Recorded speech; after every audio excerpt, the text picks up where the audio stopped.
Welcome back, everybody, to another episode of Paranormal, the New Normal.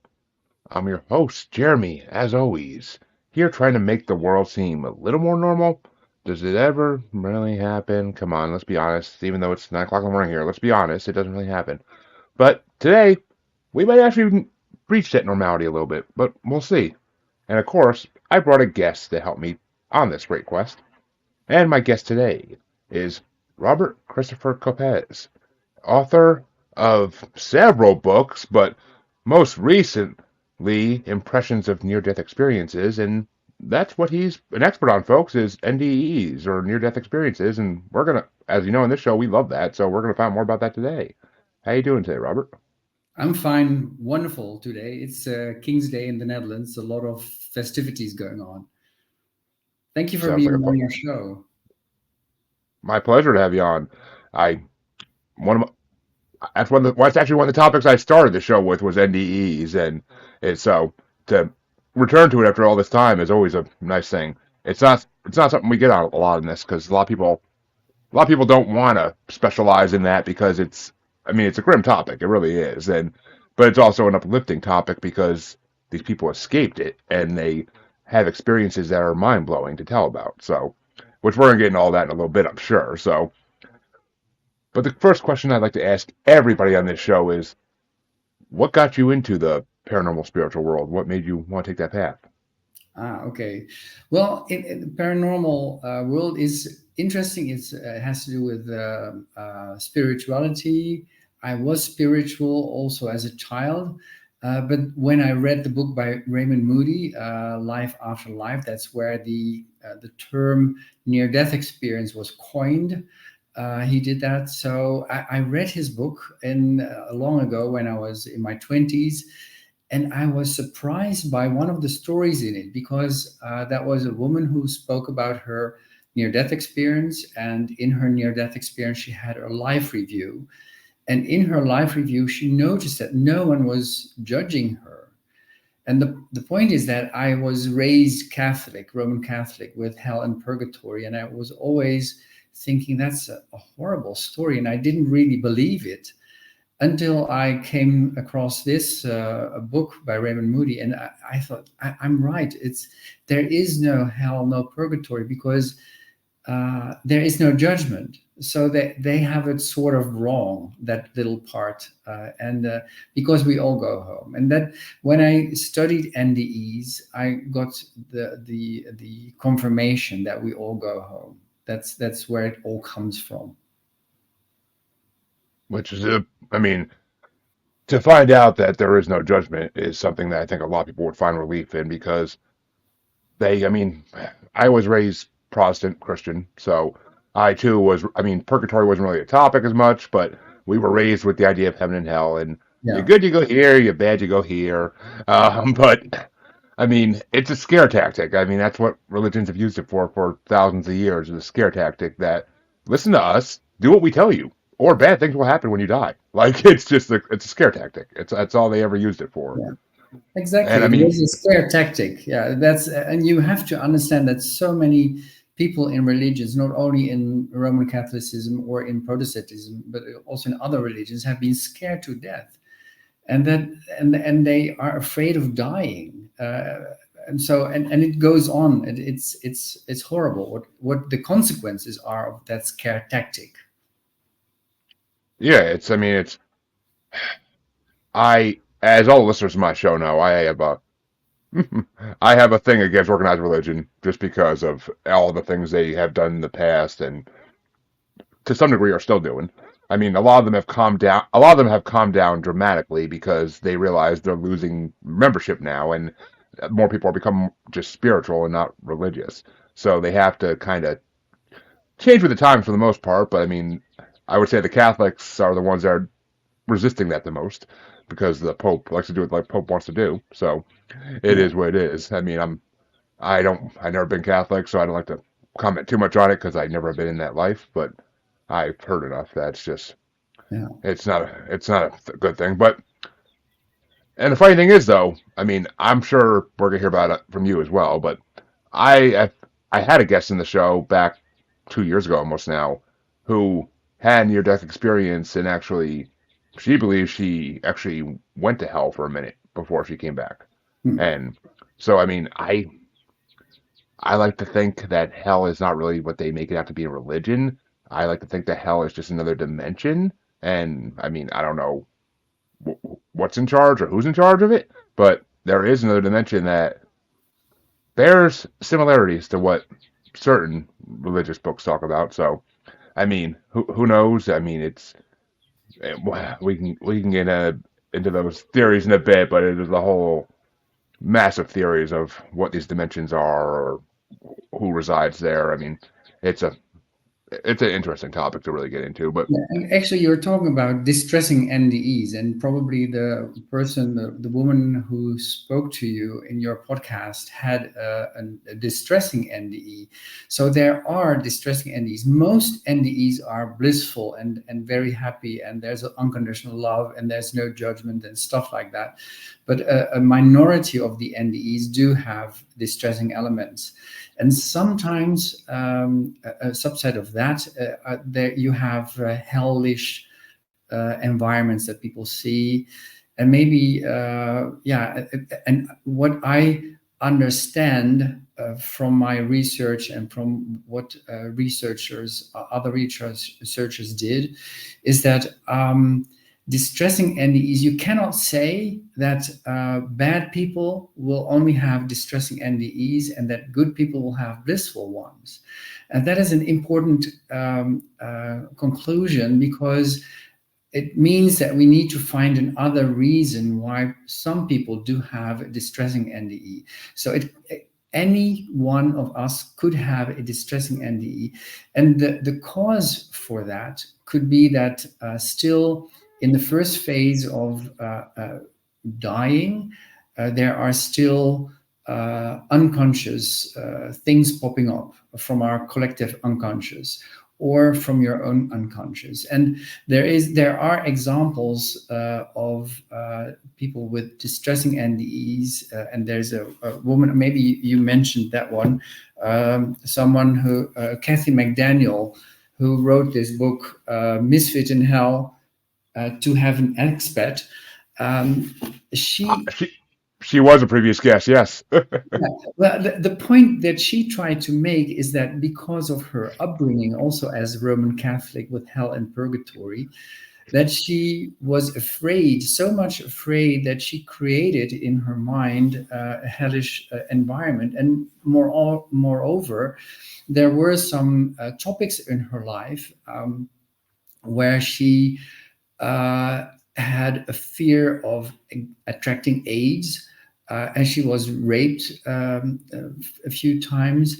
And those instances popped up during her NDE and made her see AIDS-like things and rape and prostitution kind of things in her NDE. Yet, if you look at her life, she's a normal person, nothing special. I mean, she's a nice lady, really very nice person, but she's not a bad person. And moreover, how do No. you define bad and good? But there are other examples, like Daniel Brinkley. He says of himself that he is a very bad person. He was a bad person because he was in countless fights in schools. He stole people bikes and stole a lot of other things. And then he went working for this American organization where he had to go abroad to other countries and shoot down adversaries of the US. And he said that was horrible what I did, because he saw his life review and he saw what he did to others. And you see a life review in a very particular way. You see that as if you are that other person. And that's overwhelming for people who have a life review. Not everyone has a life review, by the way. But he said, I was also the receiver of my own actions. I saw what I did to the persons that I killed. And I saw that not only from their perspective, but also from the perspective of the women of these people, because they were mostly men, and the children of these men. So that, and he saw it from their perspective. But the point is that he was a very well, he's mentioned himself. He said, I'm a very bad person, but yet he had a blissful NDE. So this is, and there are more of these stories. This is a confirmation of the fact that you cannot say that only bad people will have distressing NDEs and good people will have a blissful one. So if someone has a distressing NDE, you cannot say that was a really bad person. That's simply, you cannot say that. That's what we find in our scientific research. Which, I mean, it makes sense. I mean, and yet Kathy McDaniel was on the show at one point, but that actually that's not who I was thinking of when I was talking about the 1ND experience I heard. This was another woman who she was partying in the woods with some friends, and she had an NDE while there, whether it was um, not substance related or not, I don't know. Mm, She didn't really specify on that, but I mean, she said that all of a sudden the woods became gray and dark, and mm. a pit opened up in front of her in the woods, and there was fire, and I mean, Yeah, it you have gruesome examples, gruesome, yeah, NDEs, really bad NDEs. But yeah, so but the point is also that there are NDEers who explicitly hear that we all go home, and home is where the unconditional love is. And one NDEer explicitly heard that there is no hell and purgatory. So in that case, the Catholic Church was wrong, and because we believe in purgatory and hell, and the Protestants were wrong because you only believe in hell. You don't have purgatory, I think. No, no, we never. Purgatory was always a pure you Catholic thing immediately we go were to taught. hell or in heaven. So there's no in between. I mean, a lot of us always question, well, what if purgatory is just Earth? Like, what if that's where you're stuck? Like, Yeah, yeah. that's, I mean, it's an interesting theory, but, and yeah, I mean, I mean, I've heard there is a life review. I've always heard there's a life review in NDEs, and I mean, I don't know how I would take that, honestly. If having to look back on my life, I don't know how I'd feel about it, like, completely. Like, I don't know, I think it would mostly be good. I haven't done too much bad in my life, so I think it would mostly be good. But I've made a lot of mistakes in my life, though. They weren't really bad mistakes, but they were Everyone mistakes, makes mistakes. Everyone makes mistakes. and I don't know if I'd want to see those mistakes again. That's the thing, though. Like, it took a long time to overcome those mistakes, and I don't think I'd want to go back and watch them through somebody else's eyes. But maybe it would give me a perspective that I wouldn't mind having. Maybe, I don't know. We'll But find there out are someday. Hope. also stories of NDEers who have had their NDE. Like, for instance, this Boy Scout who drowned and had his NDE, and he said he had his NDE in the presence of an angel. So they both looked upon his life as it played out, and then when it was over, and that goes really quick, huh? That is in an instant. And you get to see everything, every detail, and you can zoom out, and you have these stories that are like that. But when it was over, he said to the angel, "Well, I hope I'm not going to be judged too severely." And then the angel said, "Well, you're judged by the most powerful judge there is." And then these Boy Scout got a little bit weary, and then he said, "And when is that going to happen?" And the angel said, "Well, it just happened. The judge is you." So just as an example that if there is a judge, then it's you.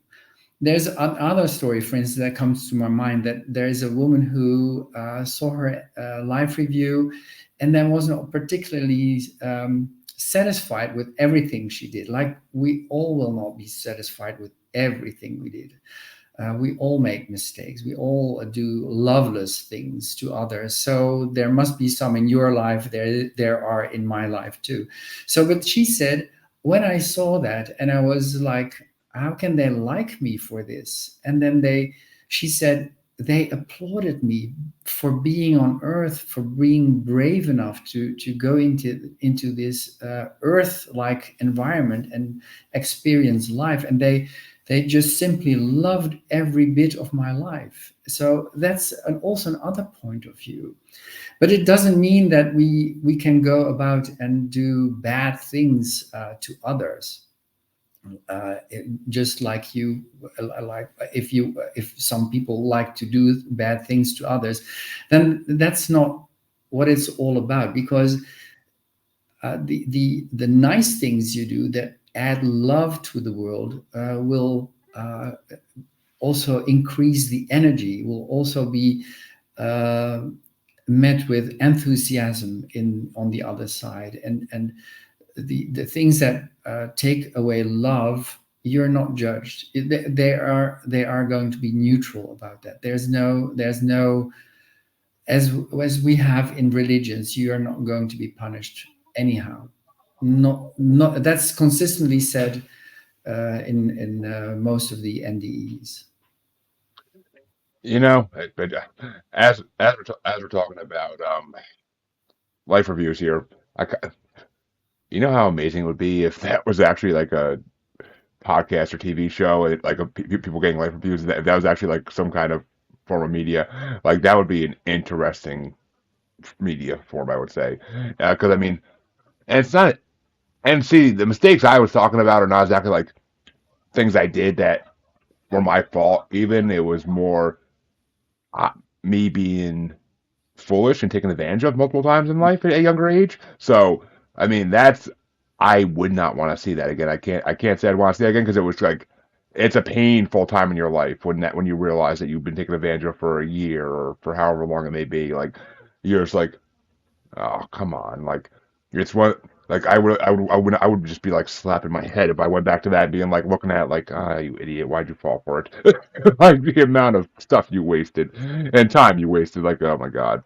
Good morning, Harley. Thank you for watching as always. And I mean, it's just, I mean, have I'm gonna mess up his name because I always do it. Killen McFuckinger. Have you heard of him? No, sorry. Oh, I mean, I know it's perfectly fine.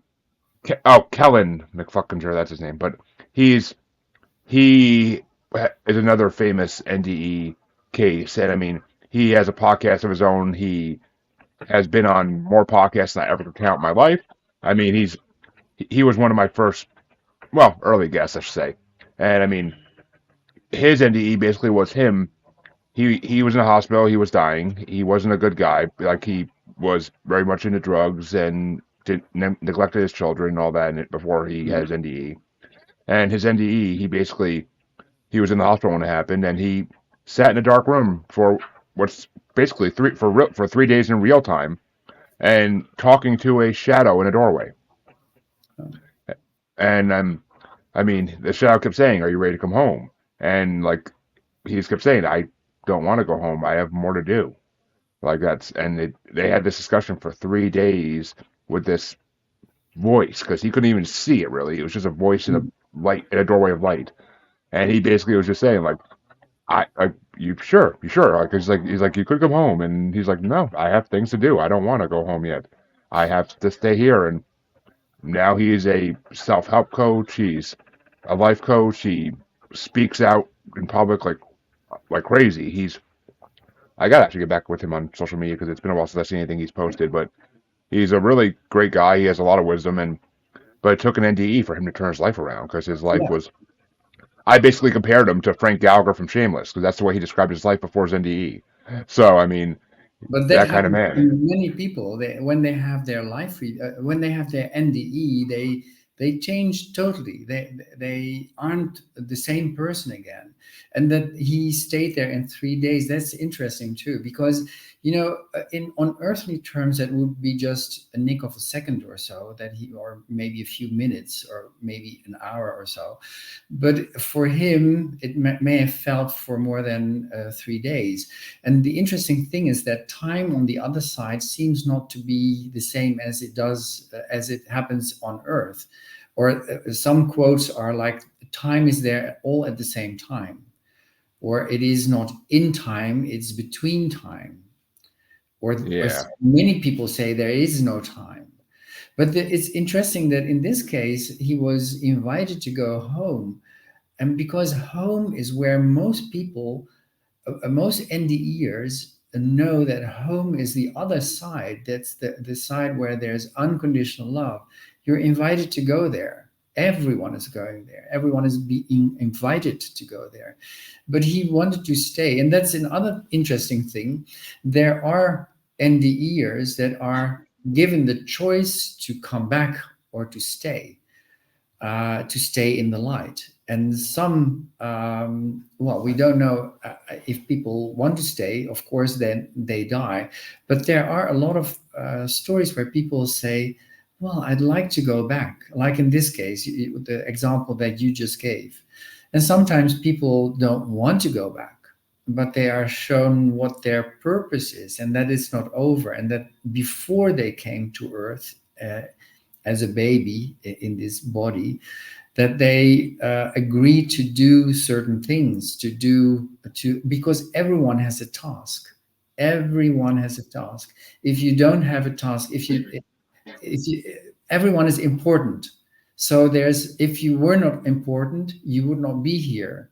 If you don't have a task, you wouldn't be here. You would go back home. That's, if your task is over, you go back home. That's the idea. And that is being Ex- said so often. exactly, which I mean that right there actually brings us to that'll bring us to a good that's a good segue because what you're talking about basically is fate. We're all fated to do certain things in this life that were determined before we were even before our spirit, soul, whatever Yeah. anybody wants to call it, before we were put into a earthly body.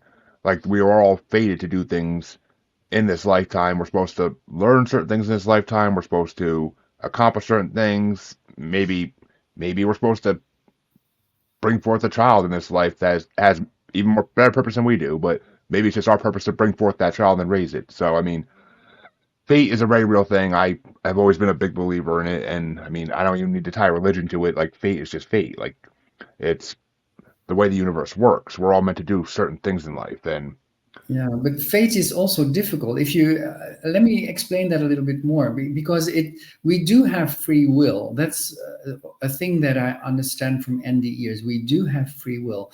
Although, if you the idea of fate arises because apparently some people see the future. They see how things will play out, and that actually happens.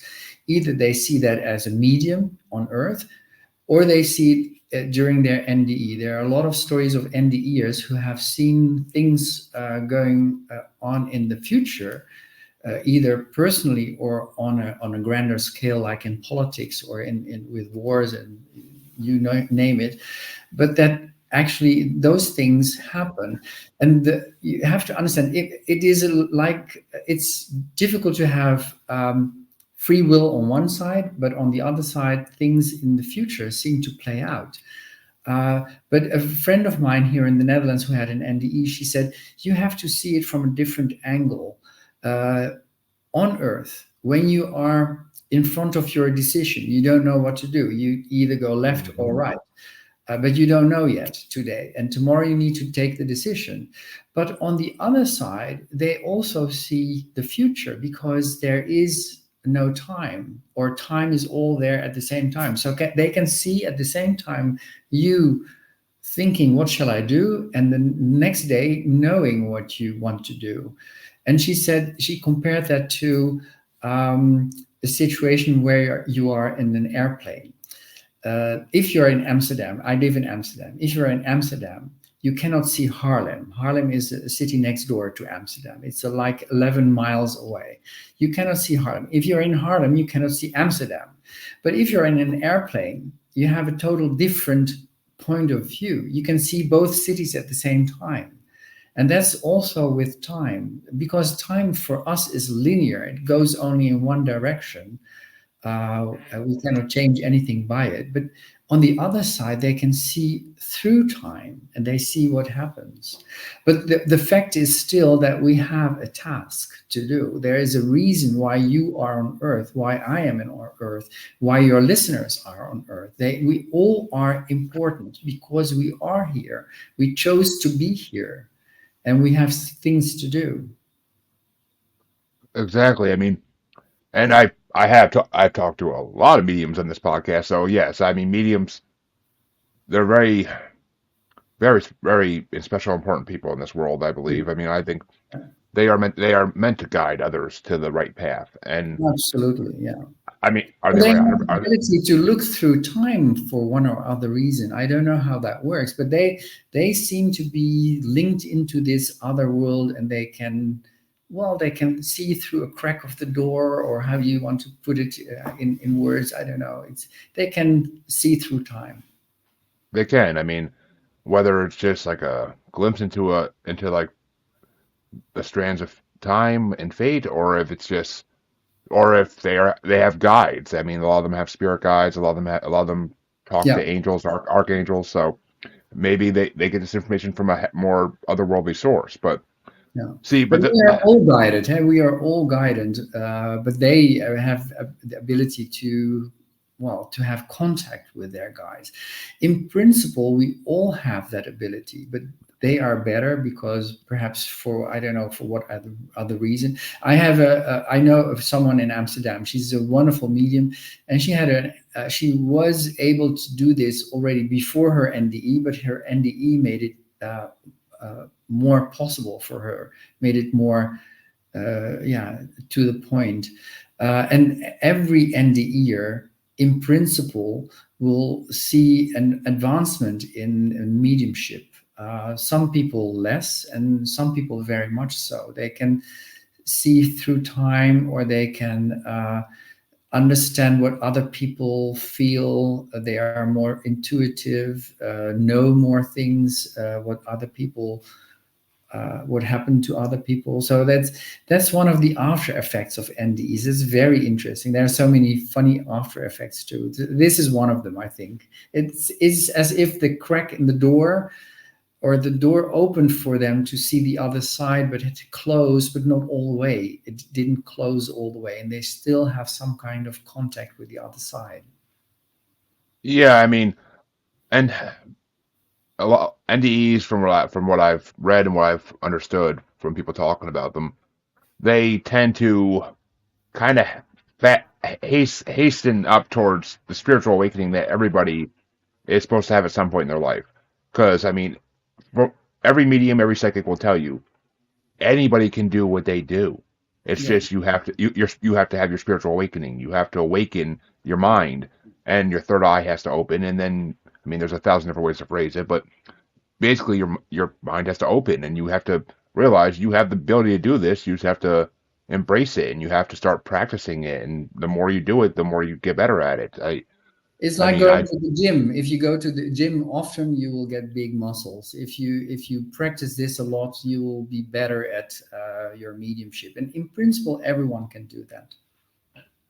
yeah, I mean, or just walk 250-pound dogs every day like I do, and then that gives you muscles too. But that's my gym. But what I meant with fate was like, I mean, we do have free will. I 100% agree. The way I look at fate, and this is, I always kind of get crap for this, but I mean, if you picture the Disney movie Hercules, it's the best way I can describe it because it's what I saw as a kid, and it's how I kind of still picture it to this day. The three fates can cut certain strands. There's certain strands that are golden that they can't cut. They're too strong to cut. Hmm. I think the golden strands are what we're fated to do, and those things can't change and won't change. I think the other strands are where we have free will, and I think those strands we can break them if we choose to go a different way than what was originally thought. So that's how I play out the whole free will and fate thing. It's I kind of see the three fates from Greek mythology sitting there cutting the strands with scissors, and like just I mean that's how I see it because we can choose to do certain things. I mean, I like to think, and I've been told I was fated to start this podcast because it was to get people's voices out there and let them be heard. And I think it is one of those golden strand type of things where I was going to start this event at some point in my life. It wasn't going to be exactly when I did, maybe not, but it just kind of fell into my lap that way, and I kind of just ran with it. So, but we all had free will. I mean, there were plenty of times in my life where I should have made other choices and I didn't, and that was my free will being enacted. And whether I whether it was stupid to not to exert my free will at that point or smart, who knows? You never know. You never know the path not traveled, unless you until your life review. But it's just I don't know. It's just fate is a funny thing. It really is. I mean, Yeah. you could sit there contemplating all day what you should have done, what you could have done differently, but it's just sitting there contemplating. It's not going to do anything for you except waste your time. No. So yeah, so all the quotes that I gave to you are like the one from the woman who said it's like being in a plane is in my book. That's this is the impressions of near death experiences. There are hundreds of quotes in my book of NDEers, and that it's interesting to see that. Actually, I think it's a very good book, not because I wrote it, but because of the NDEers that are in the book. They actually wrote those quotes, and there is a chapter on distressing NDEs that we spoke about, and also there are things about fate and time. And there's even a woman mentioned in here that after her NDE, she could see things happening in the future, and she always was right, and no one believed her until she started writing herself emails where there's a timestamp, and she said, well, this and this is going to happen. She, for instance, saw the plane that had to land in the Hudson River. You might remember that there was a movie made out of it. She saw that before it happened, and she wrote herself an email with a timestamp. And so she could say later, I saw this already happening. So, yeah, if that's also the thing with fate, that's a funny thing. And another thing that's very important, that's also one of the examples in my book, is that there is that you have effect everywhere, and you have a ripple effect. Whatever you do, it goes beyond where you are. To give you an example of a woman in the Netherlands who was who experienced the war in our country, and after the war she was a very small child in the war, but after the war she went to school, and she had friends, and one of the friends had lice in the hair, so these crawling Yeah. monsters. And at that time we had nothing. We were a war-torn country. There was no shampoo, nothing, so you had to do that manually, take them out. And she asked one of the girls to so this girl, this school friend, had the lice, and she asked the NDEer, can you please help me? Now the NDEer made a big fuss out of it, and later in her life she saw that particular point in her life review, and she didn't particularly like it because it was like she stabbed her school friend in the heart. And she felt it from the other side. She felt it from the school friend's side. And then she noticed that it was really tough. It was really, she didn't like it. She was ashamed of it, that she did that, that she had done that. And she saw that it had a ripple effect. It went further than only this school friend. And she said the most horrible part of me seeing what I did wrong, what I had done wrong, is that I saw there were options, there were other possibilities that I could have done. I could have chosen something else. So there's free choice again. She could have chosen a nicer way of doing it with her school friend. She could have said to her, let's go somewhere quiet, and then we'll settle this. And then the bond between the two would have been bigger, and it would have given more love into the world. And that's the point that she felt terrible about. That really hurt her. Not so much the fact that she had to experience herself what she did to their school friend, but that the fact that there were other ways that she just neglected. So I, that learns us all that we all have opportunities or choices to make, free will, and better do the choices in a loving way. And now I say this, it's difficult for me too. I mean, it's difficult for everyone, I suppose. it is. I mean, we all have, everybody in life has choices they made they regret. I mean, it's just part of life, but either they made you stronger or they made you weaker. It's just, that's the way it goes. I mean, No, hopefully they made you stronger. If, I mean, that's, mistakes are nothing but chances to learn. So hopefully they made exactly, you stronger. I exactly. mean, if you look at mistakes as if you hold them in your head as a long time as, oh, I should have done that. That was stupid. Like if you're just gonna weigh yourself down with that for the rest of your life, then you're never gonna fully amount to what you're supposed to do. You're just gonna be trapped in the past. And as anybody will tell you, that's not a way to live. That's not a No, way to no, we live. have to go further. We have to go in the future. We have, if you did things wrong now, then redo the reset. That's and then go on for the future and do it differently. Well, as someone who has talked to many people who had NDEs, I have to ask, what is your views on reincarnation? Ah, that's now you're asking me personally, I think. Yes. There are NDErs that say they felt reincarnation is there.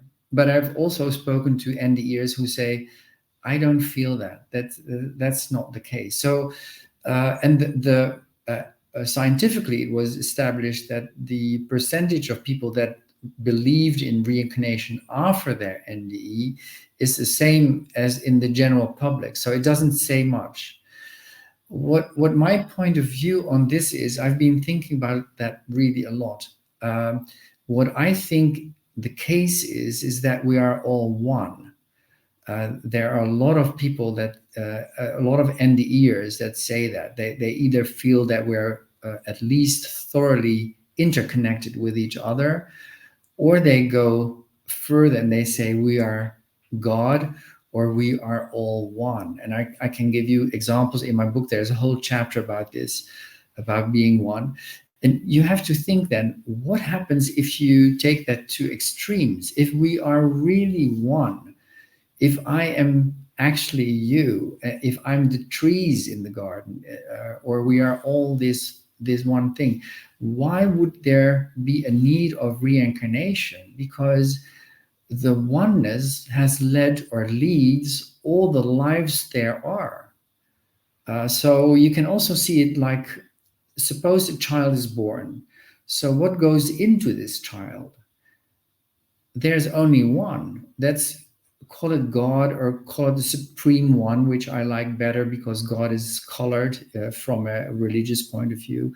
So the Yeah. supreme one goes into that a little child and starts its life. But the supreme one has also been Nefertiti, has been Napoleon, has been the fish woman on the market in Amsterdam in the 1600s, has been anyone in history. So, you know, I'm open to surprises if I go and go to heaven and then see what happens then. But I think it's not necessary for reincarnation to be there. People that feel that they have reincarnated may very well tap into the knowledge of a real person that had been on Earth. That's what I think. And maybe that person that has lived before on Earth and that they can tap into has specific things that they have to work out in their present life. It doesn't necessarily mean that they have actually been that other person in history, but it's an important person for them in this life they are leading now. So I hope I can make myself a little bit understandable by saying all this. I think we are one, and there is no need for reincarnation. We already have all the lives, or the supreme one leads all the lives, also the animal lives and the plants and what you have. It's all one. And maybe give an example of one of the quotes in my book of a woman who had her NDE and was in the other side and had to go back. And she wants to go back because she had a child to look after. And she said, it's so big there. And I knew everything. I understood everything. Everything made so much sense. And it's incredible that we don't see it while we are on Earth. It's in plain sight. Oh, if we knew, we could know that. We could see everything. And she said, I'm going to, she wanted to remember one sentence that would say it all. what she saw and on the other side, and wanted to take that with her on Earth because she knew she couldn't bring all that knowledge back to her body by going back to Earth. And then she said the one sentence that she remembered and kept on to was, all is everything and everything is one. All is everything and everything is one. And she said, it's like human beings are crawling on as ants on a human body, just as a comparison. As an ant, you cannot see the whole body, but you're still walking on that body. You fail to see that whole body. And that's how we live here on earth. We are part of this bigness, this oneness, but we fail to see it. It's in plain sight.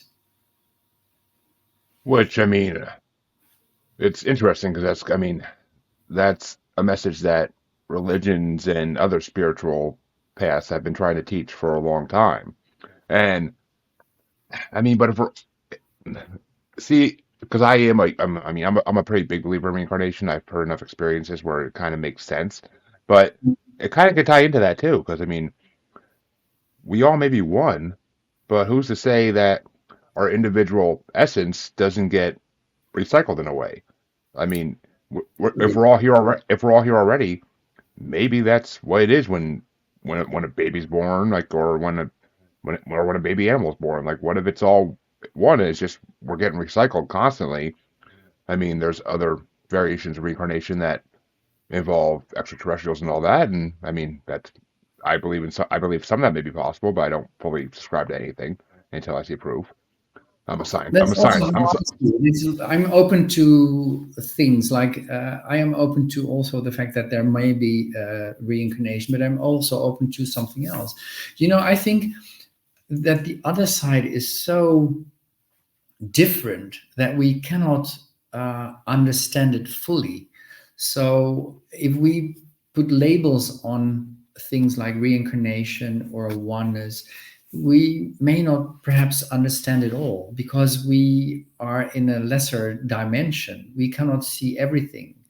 So, and we don't have the words. That's also what Andy Ear say. We fail the right words and the concepts to explain what is on the other side. They feel it's ineffable. There are no words enough, no concepts enough to describe it in our language, what they see on the other side. So maybe a reincarnation is not all the way how we think it is. Like it is always thought that we, in the future, we will reincarnate in a new body. Why? There is no time on the other side, or all time is at the same time. So that's another, those are just, we will never really understand the whole thing. The only thing that matters is that there is unconditional love, and that if I do something to you, I do it also to myself, because I can feel what it is I do to you as if I am you. So it's like it's a zero-sum game. Life is a zero-sum game. I cannot just do something to you and think I'm walking away from you. I don't care. That's not how it works. You will care when you will feel your life review. When you're on the other side, you will see the wholeness that you're just a part of, and your effect on everything else that matters. That's how I see it. I mean, which honestly, there's a part of me that hopes that is 100% true, because all the people that, and I mean, all the people, this might be a little cynical even, but all the people that do bad out there, like the murderers, Yeah, yeah, the rapists, I mean, if they actually get to feel, like, I guess the best way to put it, if a killer gets to get a piece of himself killed at some point because he did this, if yeah. because he killed somebody, if at some point in his life he actually gets to feel like part of himself basically died because of that. I mean, that's karmic justice in a way. That means that you do these bad things, guess what? It's coming back at you full fold in karma at some point. It may happen in life. It may happen after in an NDE or after we die. Like it may be maybe that's when you finally get to feel the karmic justice, and maybe that's maybe these religions did base it off of something real. Maybe they did base it off of people who had NDEs back in biblical days, and Yeah, but they maybe they maybe not explain it in the right words. Because the words get in the way. So if it's translated through a religion, you have many religions, and maybe they all say one part of the truth, but you don't get to see the whole thing. exactly. I mean, I mean, I know exactly what you're saying. I mean, look at the ancient Egyptians. When you die, your heart is weighed on a scale compared to a feather. I mean, that's just the same. That's another way of saying Yeah. you're going to be judged at the gates of heaven by Saint Peter. Like that's another way of saying it. Yeah. And it's, I mean, yeah, the In Egyptian ways. Islam, they also have that. You will be judged by your own skin. Your own eyes will testify against you. Your ears will testify against you. So it will all be there. But that's also what end the ears say. Every little bit of your life is still there. The difference is that you will not be judged. The purpose of a life review seems to be that you will become aware of what your position is or your place is on earth in the whole scheme of things. Apparently, that is the main purpose. And again, there is no one judging you, not even the people that you mentioned. In my talks, I always say you can think of someone you really despise. We all have people that we don't like. Maybe it's in politics, or if you want to see the wars going on, you take one side and you think the other side is horrible. Also, those people, they also will see their life review. They see how it is from the other side, but there will not be a judgment. I can only say what NDEs tell me. That's how it is. There is no judgment. That's what I believe also. And we all go home. That's the hopeful, a nice idea that we all go I, to this place. I mean, maybe there is actually. This kind of just developed in my head, and I kind of like it.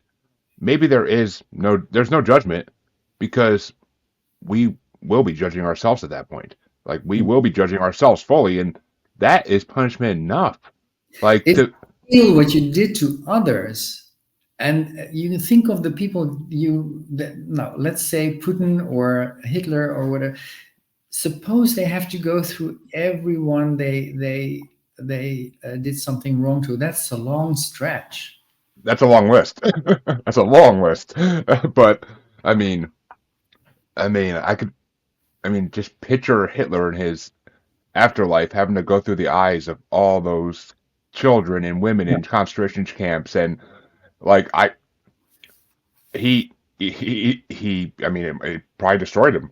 And I see that's the thing, though. I feel like people that are that evil, people that do that much damage to the world, there has to be some kind of penance. There has to be some kind of punishment of some kind. Because I mean, if there is a creator, if there is a supreme power, whatever you want to call it, why would he let something that horrible happen? And that has always been my problem with religion, honestly. That's But always my problem with religion. take this idea. If you follow what and some of the many of the NDEs say, we are all one. We are all part of oneness. Also, these people that you mentioned are part of that. So they are also the supreme one being in a body. And I sometimes, Hitler is difficult, is really difficult to discuss. Yeah, Let's talk about someone else. If you have been born in one of the favelas of Sao Paulo, in a poor country, in a poor area, where you only have examples of men shooting other men, or hitting women, or doing all these things, then what kind of life will you be having? That's different from the life that you had. You were born in an affluent country, like myself. I had a very good upbringing, no real problems. I have my problems, of course, but like everyone. But it's difficult. It's different. It's totally different. I cannot compare the life that I lead with the life of someone in a country like I don't know. You have so many countries that are I poor. mean, Pick a South American or African country. I mean, just pick one. Like literally, just pick. Like it's there's. I know what you're saying because I mean, I grew up in the typical white American suburb life, and Yeah. we didn't have any real problems. Yes, I there was things that were not exactly like perfect, but I mean, there was no real problems. We didn't have to worry about bandits coming in our house in the middle of the night and killing us or taking our stuff. Like it's Yeah. like in some third world countries, like it's just we had a secure life. Like it was a safe life. That's the difference. I mean, it's safety. I mean, it's growing up knowing you're safe versus growing up knowing having to live in fear.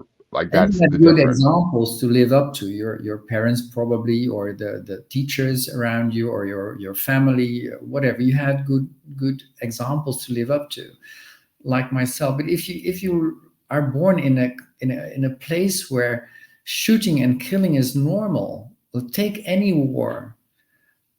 Take the children that are taken as soldiers in some African countries. If that's what your life is about, how can you expect someone to do good? And can you judge them by that? So I'm just putting some things on the table that are difficult. What I want to say is that everyone has a history, and what we do comes from somewhere, and that may be the reason for the Supreme One to be more lenient towards everyone. I mean, I get that. I mean, I 100% get that. The extreme cases are always a little more debated because I Yeah. mean, I hate to bring it back to him, but I mean, he grew up.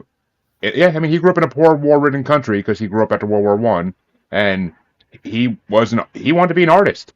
He wanted to be an artist, and And he somehow failed.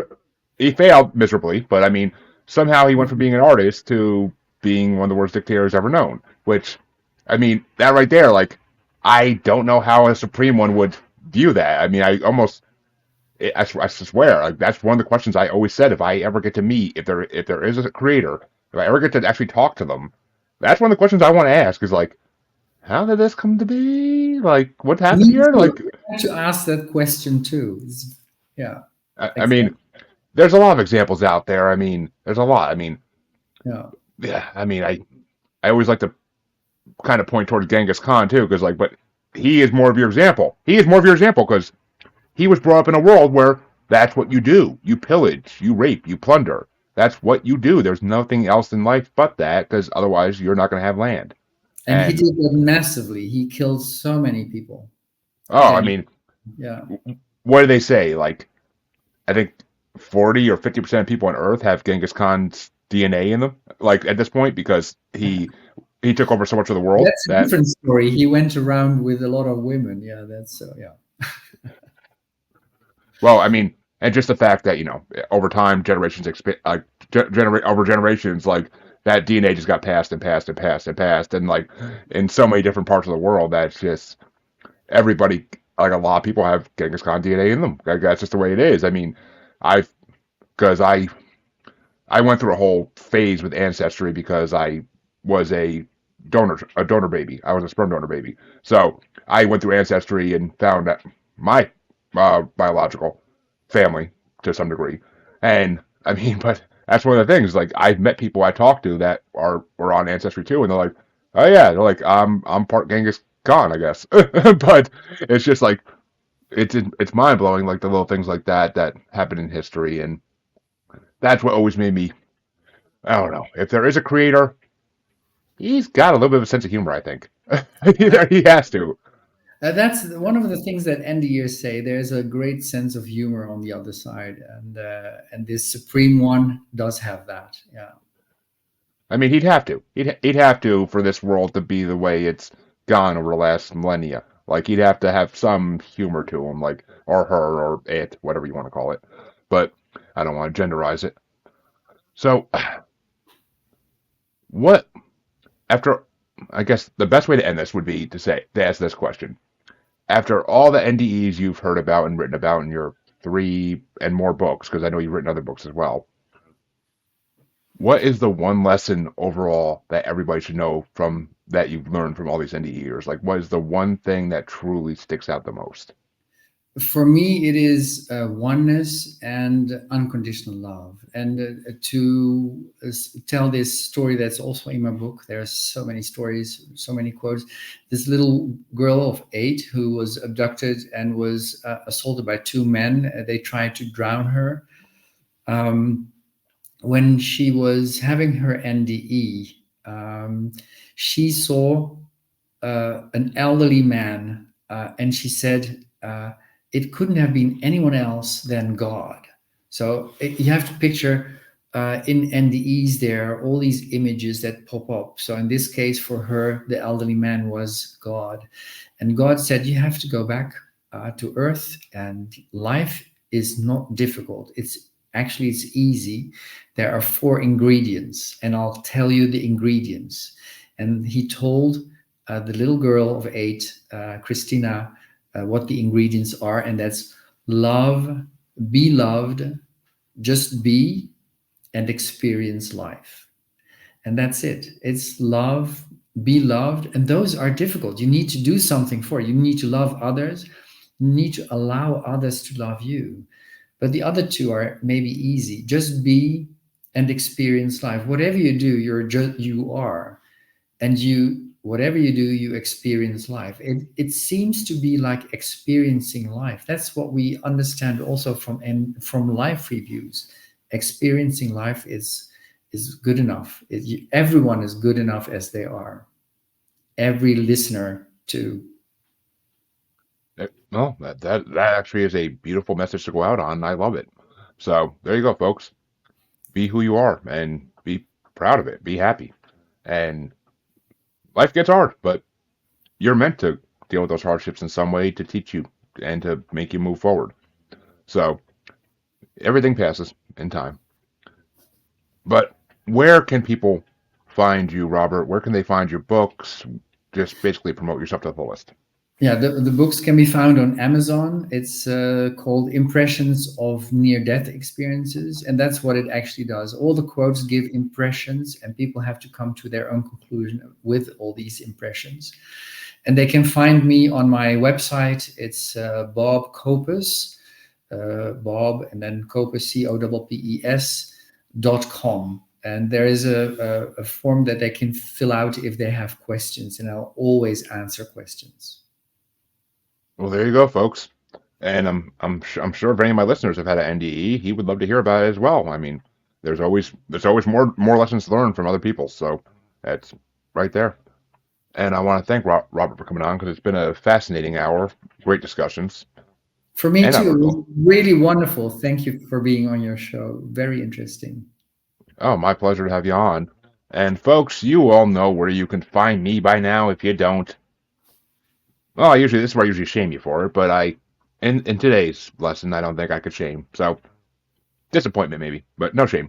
But check the outro if you really don't know. It's everywhere you can find me is in the outro, and I will be back in about an hour and a half with another interview because today's a busy day. But and plenty more to come this week as well. So until next time, everybody, have a good morning. Go get your coffee. Lord knows I've been drinking mine. Have a good one.